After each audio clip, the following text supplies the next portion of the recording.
I think that women can be respected and liked at the same time. There's a new book that came out, and I'm not hawking the book, even though she's a dear friend of mine. The book is called Leading Lady, and it's a biography of Sherry Lansing, who was the first female president of a major motion picture movie studio. She's probably the most beloved woman in Hollywood, who would think nothing of cutting you off at the knees in a negotiation. But she did it in a way that you almost felt felt good when you left the office. If you pick up the book, it really exemplifies what I'm saying to you. You demand your worth. You have to excel. You never make a threat that you're not prepared to back up. If I said to my company, if I don't get what's on this little card that I want for the next 3 years, I'm leaving. I can do this myself without you. And they believed me. I'm not going to tell you whether I would have done it or not. But they believed me because I could have. And I had that kind of confidence. So you can only have that kind of confidence if you make yourself indispensable at your job, whatever your job is, whether you're someone's secretary or assistant or dentist or hairdresser, or my makeup artist is invaluable to me, not because somebody else couldn't do my makeup, but she has a great spirit. So when I come into work, she gets me going. So she's made herself irreplaceable. So whatever she asks, we give her. And that gives you confidence. So you can be liked and respected. But if I had to choose between being liked and being respected, I would choose being respected. If you're in politics, the media, the tech industry, working as an entrepreneur or a teacher or a construction worker or a caregiver, you know the problems we are all facing. And I urge each one of you to ask yourselves, what do we do now? That's a big question. What is it in your life that you think you cannot accomplish? Or what is it that people have said that you cannot do? Wouldn't it feel really good to prove them all wrong? I have a lot of moments where I'm like shy and I don't want to be, I want to be like away from people, but I think certain challenges always make me have to step it up, and so I push myself a lot. Life begins outside of your comfort zone, and sometimes it's good to push yourself and do the unexpected, and you never know what you might find. I think the difference between someone who ultimately is successful and someone who isn't is just getting up and trying again. And I feel like I've seen that in my life again to other people, is that things get hard and people try again, and things get hard and people might try again, might not, and then things get hard and they just don't try again. And giving up can't be an option. And I think that goes back to the core of making sure that whatever it is you're doing is something that you love to do, something that you enjoy, something that maybe if you didn't even get paid, would you still do it? And I think that's what pulls you through those times ultimately, but and that's what keeps you coming back for more, and that's what that passion and that love for what it is that you do is what keeps you going. So would you say your resilience and that persistence is because you love what you do so much, or is there something about your parents or anything in your upbringing? Do you think it's... I think that genetically I have I'm determined, because my dad was very much like that, for sure, very persistent and determined. But I think it's also because I found something that I love to do. And there's plenty of other stuff that I've done that I didn't keep doing. I didn't keep playing basketball, let's face it. But I kept racing, and so it was about finding that, I feel. Mm-hmm. And finding it really young. I'm very fortunate that I found it really young. And I tell everyone, young or old, is just, if you could do anything in the world, what would you do? Well, why can't you do that then? At least start, at least just try to make an effort at doing it. You're not gonna get there within one shot, but but you just got to take baby steps and opportunities along the way. And I feel like, especially like people get out of college and they have this idea of what they want to do and they're holding out until they get it. Just get going, you know, just get working and get the experience and start working your way there. You can't really form other people's opinions of you. And, you know, I became successful at a very young age, and like from the first day after winning Wimbledon, you know, you would think like a teenager wins Wimbledon, but not everyone was positive about it. Everyone wanted to know the story and, you know, blaming my parents for having their child to go through this crazy journey and working hard and not having a normal childhood. Like, everyone is always going to find something in your success or in your story or upbringing that will try to knock you down, like literally. Whether it's their purpose, whether it's a news outlet, whatever it might be, you never know the intention. But yeah, I don't want to form people's opinion. I just want to be and live true to who I am every day. And then that's the only thing that I can do. You can't really control what other people think of you or how they end up remembering you. It's so hard. I thought doing this research, I thought going into it, there were authentic people and inauthentic people. Mm-hmm. I did not find any evidence of that at all. What I found is authenticity is a practice, and you choose it every day, sometimes every hour of every day. And it's a practice. It's not, I just wake up and, hey, I'm authentic. It's that when you walk into a meeting, you have to make the choice. Am I gonna show up and let myself be seen? Am I gonna raise my hand and say, wow, y'all look super excited. I don't know what in the hell you're talking about. I'm so lost. You know, that's a choice. Yes, Right? Mm-hmm. And to make that authentic choice, you gotta let go of the fakeroo, I say. Yeah. I call it the fakeroo. But you know what? I have found, I mean, I consider myself to be an authentic person, but when I am inauthentic is when I've allowed myself to be around people who were not, and then I have to fake it to be with them. Oh, for sure, it's contagious. Yes. So they're faking it, Yeah. and you know you're in that situation when you do that, that kind of, you're laughing at jokes that aren't funny, you're pretending to be comfortable when you're not, and lose your own authenticity. Yeah, and I do it. It took a couple months to like realize, I mean, I was 17 at the time. I just finished high school 2 months earlier, and I'm now living in Melbourne. I mean, I was playing catch up really quickly anyway. I was living on my own in a new city where I'd never met anyone, 2-hour flight away from anyone I knew, and I had no money, and I was like just trying to find couches to sleep on at that point.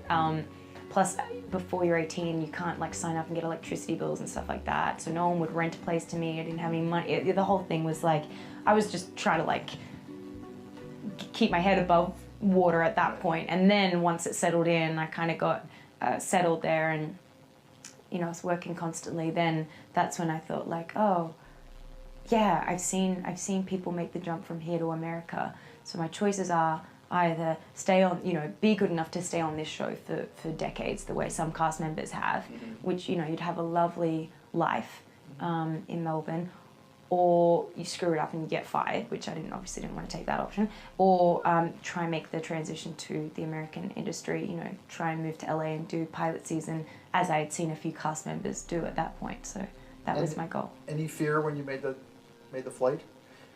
Yes, but it wasn't as scary. Yes, definitely, but it wasn't as scary as that first move to Melbourne. That first move to Melbourne was terrifying because I was just, you know, like I said, I didn't have money at the time. I didn't like I didn't know anyone. At least when I moved to LA, like when I did that flight to LA, I knew 2 people there already who had already been on Neighbours, and I had my money saved. So if anything went really wrong, I knew I could afford to get in a cab, drive to the airport, and buy a ticket home. And so like that's all I needed to know. I was like, cool, I'm sweet. Whatever happens, like if anything goes really wrong, I can always afford to fly home. It'll be fine. And did it ever, once you got here, did it ever seem like anything was going really wrong, or? Yeah, there's obviously like the ups and downs and like the crazy, as anyone who's moved to a new city before, I'm sure they've had crazy experiences, so I had all that for sure. But no, it was fine. It would have had to take a lot to make me fly home. I was like, I will not be a failure. I came here and I'm not going home until I've made it in this business. So I say to my girls all of the time that your real work is to figure out where your power base is and to work on the alignment of your personality, your gifts that you have to give, with the real reason why you're here. That's the number one thing you have to do, is to work on yourself and to fill yourself up and keep your cup full. Keep yourself full. Now, I used to be afraid of that. I used to be afraid, particularly from people who say, oh, she's so full of herself. She's so full of herself. And now I embrace it. I consider it a compliment that I am full of myself. Because you only when you're full, I'm overflowing, my cup runneth over. I have so much to offer and so much to give. And I am not afraid of honoring myself. You know, it's miraculous when you think about it. One night, Chris had gone to bed. I'd been struggling. We still had all the same problems. We still had a lien on the house, still facing bankruptcy, still fighting like crazy. I was still unemployed. They still hadn't figured out like the solution yet for the business. And I was about to turn off the TV, and there on the TV, there was this rocket launching, and I thought, oh my gosh, that is it. I am gonna launch myself out of bed like a rocket ship, like NASA, right here, had launched me out of that bed. And I'm gonna move so fast that I don't think. I'm gonna beat my brain. Now, here's a really interesting point. I talk a lot about your instincts and inner wisdom. And we can get into this a little bit later, but a lot of us talk about the fact that you have a gut feeling. But what all this research that I've done for the book and all the speaking that I do, what I've discovered that's fascinating is actually when you set goals, when you have an intention on something that you want to change about your life, your brain helps you. What it does is it opens up a checklist, and then your brain goes to work trying to remind you of that intention that you set. And it's really important to develop the skill, and I say that word purposefully, the skill of knowing how to hear that inner wisdom and that intention kicking in and leaning into it quickly. So for me, my brain saying, that's it, right there, move as fast as a rocket, Mel. I wanted to change my life. And I think most people that are miserable or that are really like dying to be great and dying to have more, we want to change. We want to live a better life. We want to create more for our families. We want to be happier. The desire is there. Again, it's about how do you go from knowledge to action. So the first thing in this story that's important is realizing that the answer was in me. And my mind was telling me, pay attention. Could have also been the bourbon. I had a couple of Manhattans that night. But anyway, the next morning, the alarm goes off, and I pretended NASA was there. It's the stupidest story. I literally went 5, 4, 3, 2, 1. I counted out loud, and then I stood up. And I'll never forget standing there in my bedroom. It was dark, it was cold, it was winter in Boston. And for the first time in 3 months, I had beaten my habit of hitting the snooze button. I couldn't believe it, and I thought, wait a minute. Counting backwards? That is the dumbest thing I've ever heard in my entire life. Well, the next morning I used it again and it worked. The next morning I used it again and it worked. The next morning I used it again and it worked. And then I started to notice something really interesting. There were moments all day long, just like that 5-second moment in bed, where I knew, knowledge, what I should do. And if I didn't move within 5 seconds, my brain would step in and talk me out of it. Every human being has a 5-second window, might even be shorter for you. You have about a 5-second window in which you can move from idea to action before your brain kicks into full gear and sabotages any change in behavior. Because remember, your brain is wired to stop you from doing things that are uncomfortable or uncertain or scary.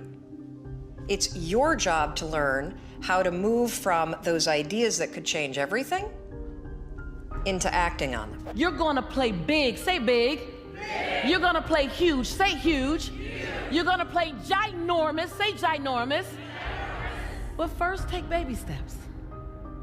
You're gonna eat the elephant, but take one small bite first, chew it good. Right? We want so much so fast. My grandmother says baby, she starts every sentence with baby. I'm sure it's because she cannot remember all of our names. She said, baby, the best things you'll ever have from grandma will never come from the microwave. They always come from the oven. And I was like, I think somehow she's trying to give me a lesson here. And I realized that the best things that you're gonna create are gonna take time. Build it on cement, not sinking sand. You're gonna get tons and tons and tons of tools here. And you're gonna wanna fast forward. But when you fast forward, you build it on plexiglass, you build it on styrofoam, you build it on wood, you wanna build it on cement. Your dream is important enough to outlive you. Yes, yes? And so I realized that you can't Google download resiliency.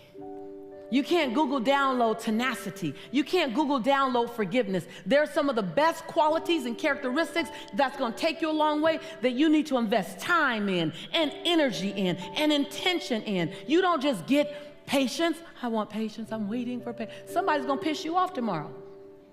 And now you get to test if you have patience.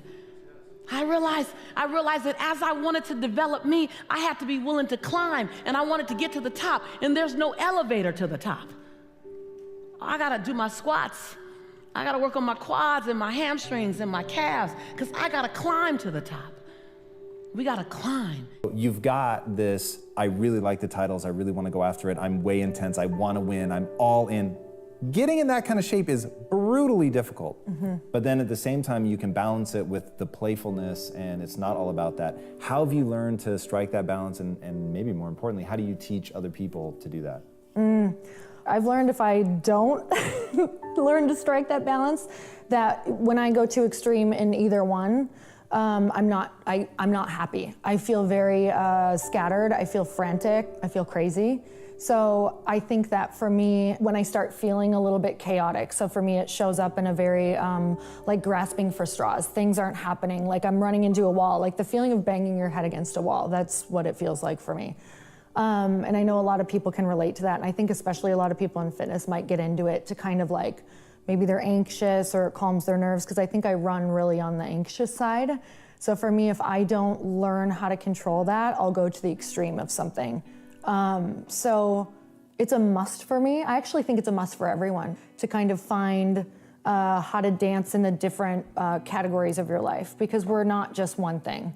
And when we go all in on one thing, we're severely neglecting the other parts of us, which makes for an empty human, you know, which makes for someone who never feels full. So I have to remember that there's so many parts of me that I need to make sure that I'm fulfilling. I feel really shitty after drinking because I don't ever drink. Yeah. You know? Yeah. I feel like you make decisions, you cut things out, your diet, and put them in based on, one, what your goal is, and two, what are your non-negotiables? Like, what makes you happy? Right. Like non-negotiable. Having like a beer on the weekend because that's what you like, and the social aspect's awesome. Like, cool. That and there's nothing wrong with that. I think when you start looking at something because you're making, maybe your new goal is like something's wrong with your health, right? Now it's like, okay, well now what is the most important? Yeah. And is that more important than a beer? Well, yeah. Well, then I can get rid of the beer. It's always should be like, what's my goal? And then what are the things? Like, also, happiness is very important too. You know, like after realizing it so many times, I'm just a happier person. I feel better if I'm not hungover. I've been making music now with, you know, like Tony Bennett for a couple of years, and you know, Elton John is, you know, one of my closest friends, and his husband David. And they just have showed me that, like, I'm a baby in my artistry, you know, and I just have to keep making music and keep going. And so my focus really for this album is showing that to young girls and to boys that want to make music, that you don't have to get lucky on the internet. It's not a social media game. You don't have to find the hot producer and get the hot track, you know, to be a star. You can just learn how to play an instrument and sit in your room and practice and write songs and poetry, and then you can go around the corner to the bar and meet other artists that do the same thing that you do, and you can hang out and talk about music and write songs, and then you can play at the spot around the corner and gain one fan and then do it over and over and over again until you're discovered. For me, I, at a very rough time in my life, sat down and became very specific about writing down, what am I good at? What do I know how to do? And one of the things on my list was sales, and I'd been selling fax machines door to door. And then I said, you know, I wrote down the words, I want to come up with an idea I can send to millions of people, sell to millions of people. So I was very specific. So I would tell these people, what do you want? Take the time to sit with yourself and be specific and ask for it. I knew that I wanted to change my life. I knew that I didn't want to go down the path that I was going down because I got scared, and fear is a great motivator. You want to know what I have learned about myself and what I have learned about every great salesman or entrepreneur I've ever worked with? If you can get in the habit of going through the door without the answer, and our education system tends to make you want to have the answer. If you walk through that door, people are amazingly smart. Once you're in there in hot water, you discover the answer. I stopped pretending to myself that I was anything other than what I was, and began to direct all my energy into finishing the only work that mattered to me. I was set free because my greatest fear had been realized, and I was still alive, and I still had a daughter whom I adored, and I had an old typewriter and a big idea. And so rock bottom became the solid foundation on which I rebuilt my life. It is impossible to live without failing at something, unless you live so cautiously that you might as well not have lived at all. I think it's very important to talk to people, and if you're a new business and a young business or even an old business, nothing is better than picking up the phone and talking to people. You know, how many times do things get lost in translation when you're sending emails? And I think that it's very important to be confident in business, not arrogant. You know, confidence is being certain that you're good at what you do, you're brilliant at what you do, and you can deliver what people want. I really think that every athlete is a little bit superstitious, and if an athlete tells you otherwise, I think they're lying. So yes, I do a couple of things. I definitely put on my right sock before my left sock, and I like to take a nap at the same time and eat the same things, and then right before the game, I like to do a lot of mental visualization. So I'll go in a locker and just put on headphones and just imagine myself in the game. My daughters would say to you that what I've always told them and what they've told me is to follow my dreams, follow their dreams. I remember one particular incident, and my daughter Tara is here, so she's going to be embarrassed if I tell you the story. She was at the Convent of the Sacred Heart in Greenwich all her life. She went there when she was 3. She just graduated a few months ago. And in Sacred Heart, I think the third Wednesday of every month, they have a mother's coffee. I think that's a plot against working women. Because how can I show up at a mother's coffee on Wednesday morning at 9 o'clock? So I didn't. So Tara would say, Mom, you didn't show up for mother's coffee. The first couple of times I went through guilt. So third time I said, wait, got to come up with some coping mechanism here. So the next time she said, Mom, you didn't come for class coffee. I go, yeah, but so-and-so didn't come, so-and-so didn't come, XYZ didn't come. So it was my way of saying, I'm not that bad a mom, you know. They didn't show up too, which was true. Many of them didn't show up. It was good. You outed them. That was nice. No, it's a coping mechanism. We all have to find our own coping mechanisms. But so then when she came back home that evening, I said, Tara, you know, you keep saying I don't make your class coffees. Would you like me to quit my job and stay home? I asked her this question. And I thought she'd say, yeah, great idea, do that. She looked at me and she said, Mom, are you nuts? You worked so hard to get here. Follow your dreams, Mom, I'll be okay. Wow. This was 12-year-old. This is what she said to me. I have never forgotten that answer. I have never forgotten that answer because both my kids said to me, Mom, follow your dreams. You came to the United States with nothing, $50 in your pocket. And you know, I worked as a receptionist at Yale from midnight to 5 a.m. because that paid $3 $85 an hour versus $3.35, which was the minimum wage. I wanted that 50 cents more an hour, because if I didn't have that, I couldn't buy groceries end of the month. And so that's what I did to put myself through school. And I've told them these stories. So they look at all that and they go, Mom, you've done so much to get here. Follow your dreams. So I tell them always, Willow, follow your dreams. I started working out of my apartment with a team of 2 who helped me turn my concept into a reality around my kitchen table for 2 years. Like most startups, we had to fundraise. I asked a lot of people I knew to invest, including some people who didn't have a tremendous amount of money. So I told them, only invest if you're prepared to lose it. I was so scared. In the end, over 100 people invested.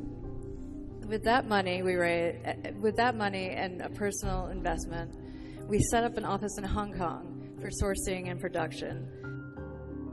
I tell young people starting out, find something that you love. Find people that you want to work with. Find a company whose ethics and values you subscribe to. And what I always say to people, if you are not entirely comfortable with the people that you're working with and how they are behaving, run, do not walk for the exits. I just didn't spend money on myself. I just dumped all the profit back in the business, and we were buying vintage stuff, you know, for years that it costs $5, $10, $15, $50, and you're selling it for, you know, $100, $200, $1,000. I mean, I bought things for $8 that I've sold for $1,000, and that's really good cash flow, right? I didn't know what that word even meant, you know, but it was just like, it looked really good, just like building in the bank. What inspired me to go into fashion when I was leaving the banking industry was the fact that I knew that I had creative talents. I knew that I wanted to set up my own business because I was no longer enjoying working where I was working because I didn't go to university, and I noticed that those who had university degrees that were being brought in were being brought in above me, despite the fact that I had moved into the banking proper sector of the bank. So I decided that that was the time to move on. I resigned, although the managing director at the time refused to accept my resignation for 3 days. And I told him I was going to come back with the same letter after 3 days. So he was forced to let me go. You will never know the answer unless if you ask. And that's what my father always taught me. He's like, you're never gonna know if you don't ask, so ask. And that's what I do. And that's kind of how I also I communicate with my team. We know we're a team, but also we know that we can talk very directly to each other because that's how we set it up from the beginning. Right. And whoever the boss is, you set the tone. You know, this is your arena. So however you set the tone is the way things are gonna go. So I always set the tone with kindness first, and then let's get ish done, baby.